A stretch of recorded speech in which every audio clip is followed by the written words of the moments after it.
My name is Amanda Turner, and at 35, I've come to realize something heavy.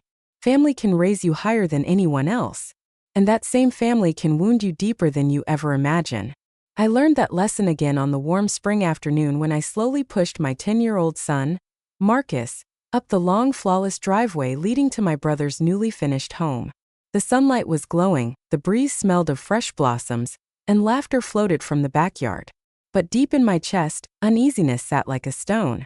It wasn't the housewarming party that made me feel that way, even though Victoria, my sister-in-law, had bragged about it for weeks. What twisted my stomach was the envelope sitting in my office drawer back at the bank. The one holding the final mortgage approval I had signed last month. The loan that made this gorgeous house possible. The loan I pushed through because I wanted to support family. The loan I could also pull back. Mom, do you think Victoria made those chocolate cookies again? The ones with the wide chips? Marcus asked, eyes lit with excitement, his wheelchair rolling smoothly over the polished pavement as he grinned up at me. No matter what life handed him, he always searched for joy in every moment. I'm not sure, sweetheart, I replied, adjusting the collar of his jacket. But we'll find out. Music, laughter, and clinking glasses drifted from behind the house. Victoria had texted me every single day before this event, sending photos of the marble floors, the imported chandeliers, the fancy caterers she hired. She talked about the house so much that it seemed she cared more about impressing guests than enjoying a home. What she didn't know, what no one knew, was that when their mortgage landed on my desk at Brighton Financial, I saw red flags everywhere. Their debt-to-income ratio was shaky. Their spending habits were all over the place. But I approved it anyway because they were family, because I believed helping family was the right thing. The front door opened before I even touched the bell. My brother David stepped out holding a champagne glass, grinning wide. "Sis, you made it," he said, but the smile faded the moment he looked down at Marcus's wheelchair. His expression shifted into the look he'd used too often since marrying Victoria. Polite, uneasy, and full of excuses. Vic's got the place pretty packed," he said. I understood the message behind those words. "Maybe you shouldn't have come."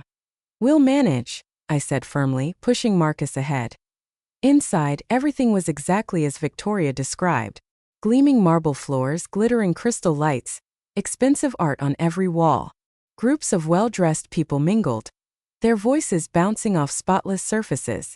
Marcus's wheels made a soft humming noise across the floor, a sound that somehow felt too loud for the kind of party Victoria loved hosting. "Amanda," Victoria called, weaving through the guests toward us. She looked perfect, every strand in place, every smile practiced. But the smile she gave me didn't touch her eyes. "Oh, you brought Marcus?" "Of course," I said. "He's been excited to play with his cousins." Her jaw tightened. "The children are upstairs," she said quickly. "I set up a playroom so they stay away from the fragile pieces. We've worked so hard on the decor." Her eyes flicked down to Marcus's wheelchair. Before I could say anything, Marcus beamed up at her. "The floors are beautiful, Victoria. Mom even got new rubber wheels for my chair so it won't scratch anything." His innocence left a heavy silence hanging between us. Victoria inhaled sharply, then leaned in, lowering her voice. "Actually, Amanda, I don't think this is going to work. Do you understand how delicate these floors are? They're imported Italian marble. One mark, one scrape, and the whole room is ruined. I just can't risk that chair rolling around." "Victoria," I said, heat rising in my face. "You cannot be serious." "Oh, I'm completely serious," she whispered back. "We have important people here today, people who could help David at work. I can't have this situation taking attention away from the event." "Marcus." He tightened his small hand around mine. Watching him try to comfort me made my heart twist with anger and hurt. "David," Victoria called, but he walked over, looking uneasy. "Tell them." David cleared his throat, still not meeting my eyes. "Sis, maybe it's better if you two come back when it's just, family." "Just family," I repeated softly. "Then what exactly do you think Marcus is?" Victoria stepped closer, whispering harshly. "Don't start a scene. Just go. Take your broken kid and leave." Her words struck me like a punch. Marcus trembled next to me, trying not to cry. Something inside me turned solid, sharp, unbreakable. "Fine," I said evenly. We're leaving. But remember this moment, Victoria. Remember every word, every glance, every choice. She scoffed. What's that supposed to mean? I didn't respond. I didn't need to. Tomorrow's board meeting would say everything for me as I pushed Marcus toward the car. A small, cold smile tugged at my lips. Controlled. Knowing Victoria had no idea who really held the strings behind their mortgage. I'm sorry, Mom, Marcus whispered once we reached the car, tears shining in his eyes as I knelt in front of him. Don't you ever apologize for who you are. You're perfect exactly as you are. And tomorrow some people are going to learn a very big lesson about family. I helped him into the seat when my phone buzzed. A text from Victoria. I hope you understand why this was necessary. Some people just don't fit into certain situations. That I ignored it and thought about the stack of documents in my drawer, the ones filled with problems she didn't know existed. Tomorrow was going to be interesting. Mom, Marcus said suddenly, can we get ice cream? I smiled, turning the key in the ignition. Ice cream sounds perfect. Because sometimes the sweetest revenge isn't fighting back, it's rising above, while others sink under the weight of their own cruelty. The next morning at Brighton Financial, I sat in my office with papers scattered across my desk. There it all was, maxed out credit cards, undisclosed loans, shaky income figures. I had ignored those flaws because I wanted to help them after yesterday. That loyalty felt undeserved. My assistant knocked. The board is ready for you. I gathered the files and glanced at the photo on my desk. Marcus at last year's science fair, holding his award for a project on wheelchair accessibility. His bright smile fueled my resolve. Mr. Blake, the CEO, greeted me when I entered the conference room. Mrs. Turner, you called this emergency review of the Morrison property loan? Yes, I said, passing out the documents. I've found several major issues that require immediate action. As I outlined each issue, the hidden debt, the inflated income, the questionable collateral, the board members' expressions grew more and more serious. I didn't stretch the truth once. I didn't have to. Halfway through, my phone buzzed. A message from Victoria. The marble floors are scratched. Your son must have done it. We had barely been inside yesterday. She was already blaming him. I muted my phone. With this information, I concluded, I recommend a full review and possible recall of the loan. The CEO leaned in. Why were these concerns not raised during the initial approval? They were, I said. I ignored them. Because the applicants are my family. That was a mistake. Another buzz. A voicemail from David. Sis, Victoria wants to bill you for the floor repairs. You know how Marcus's chair can be. Please don't make this harder. The board made their decision quickly. By noon, the recall notice was issued. David and Victoria now had 30 days to refinance or pay their full balance, something I knew they couldn't do. As I left the room, my phone rang again. This time my mother. Amanda, she said, voice tight. Victoria is at my house crying. She says you're trying to get them evicted. Sweetheart, I know she can be difficult, but they just moved in. Mom, I cut in. Did she tell you what happened at the housewarming? How she kicked out your grandson because his wheelchair might scratch her precious floors. The silence on the line said everything. No, Mom finally answered, her voice smaller. She didn't mention that part.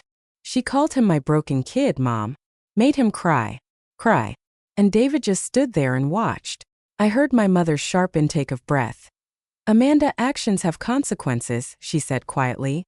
They do, I answered firmly. I spent years excusing them, smoothing things over, trying to keep the peace. Not anymore.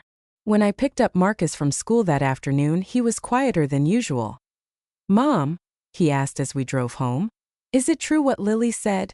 That Aunt Victoria and Uncle David might have to leave their new house. Lily was Victoria's daughter. My niece. Of course Victoria would use a child to make me feel guilty. Well, I explained gently, Aunt Victoria and Uncle David weren't honest about some important things when they bought the house. That's not okay. And now they have to deal with the consequences. Like when you say actions have consequences? He asked. Exactly like that, sweetheart. My phone buzzed nonstop through the evening. Victoria jumped from angry accusations about the floors to desperate pleading about the mortgage. David left increasingly frantic voicemails about their misunderstanding and how we needed to solve this as a family. Around dinner time, the doorbell rang through the window. I could see Victoria on the porch, Looking far less polished than yesterday, I opened the door but kept the security chain locked. "Please," she said, her mask of confidence gone. "We'll lose everything. You can't do this to us." "I'm not doing anything to you," I replied calmly.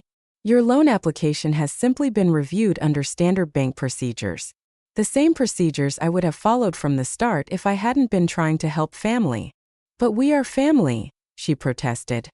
"Are we?" I asked quietly. "Because yesterday you made it very clear that my son, your nephew, wasn't family enough to be welcome in your home." She flinched. I was just worried about the floors. Goodbye, Victoria." I shut the door on her stammered excuses. That night, as I tucked Marcus into bed, he asked, "Are you mad at Victoria and Uncle David?" I sat on the edge of his bed, choosing my words carefully. "I'm disappointed," I said. "Sometimes people show you who they really are. And when they do, it's important to believe them." He nodded slowly. "Like when you tell me real family loves you no matter what?" "Exactly like that." I kissed his forehead. "And you, my brave boy, are perfect exactly as you are. Never let anyone make you feel otherwise." As I turned off his light, my phone lit up with another message from Victoria. "You'll regret this. No one likes someone who turns against family." I smiled slightly, thinking of tomorrow's board meeting. Victoria had no idea this was only the beginning. Sometimes the best lessons about family come from the people who show you exactly what family should never be. 1 week after the board meeting, Victoria and David's perfect world was collapsing.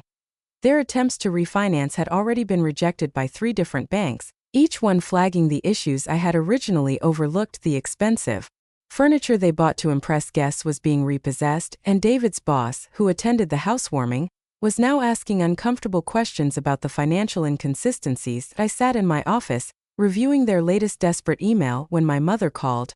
"I went to see them yesterday," she said, her voice heavy. "The house is half empty. Victoria was talking about moving in with her parents." I kept my tone steady. "And did you tell her she's lucky I'm not pressing charges for how she treated my grandson?" Mom's voice hardened. "I saw the security camera footage from their doorway, Amanda.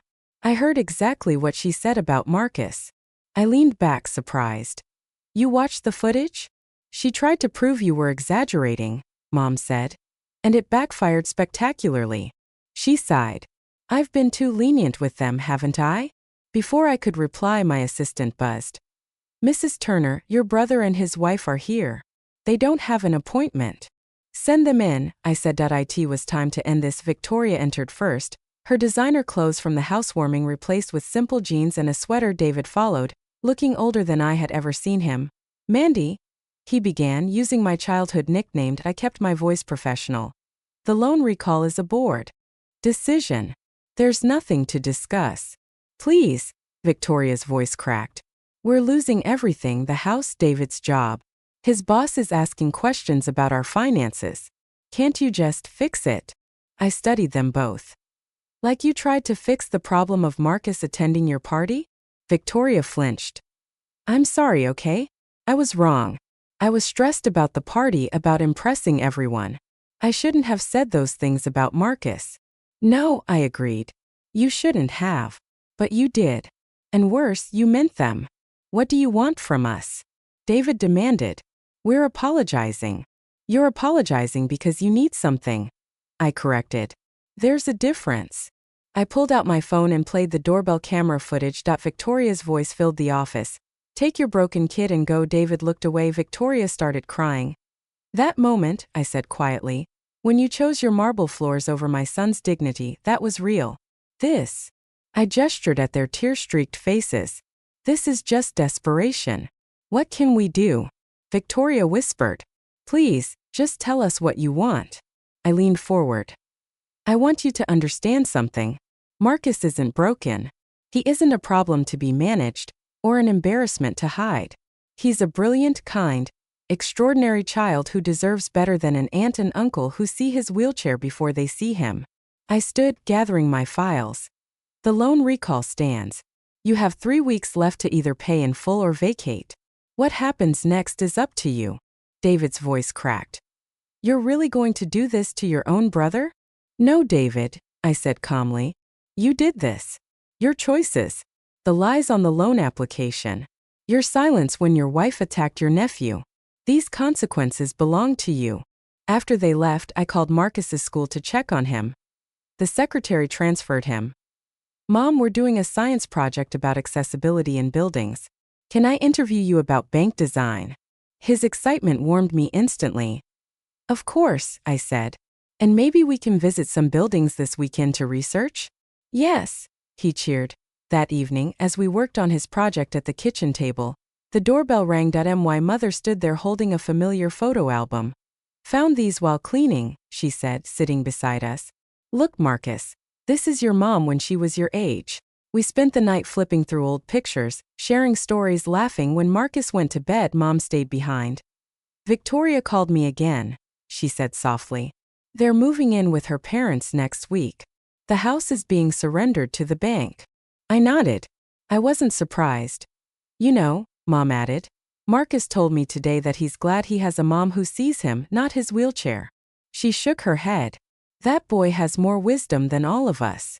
The next morning, I received a formal email from Victoria and David's lawyer, agreeing to a voluntary surrender of the property. No accusations, no guilt trips.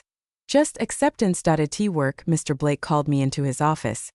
This Morrison property situation, he said, you handled it exactly right. Maintaining professionalism and integrity, even with family involved, is exactly what we need in our new chief risk officer. Life moved forward. Victoria and David eventually found a smaller house they could afford. They sent Christmas cards but didn't invite us over. That was fine, we were done pretending. Marcus kept excelling at school, and his science project on accessibility won first place. He received his award sitting proudly in his wheelchair on stage. I thought about Victoria's perfect marble floors and smiled. Sometimes the best revenge isn't getting even, it's standing firm in your truth and letting others face the consequences of their own actions. Marcus taught me that just by being exactly who he is, perfect wheels and all,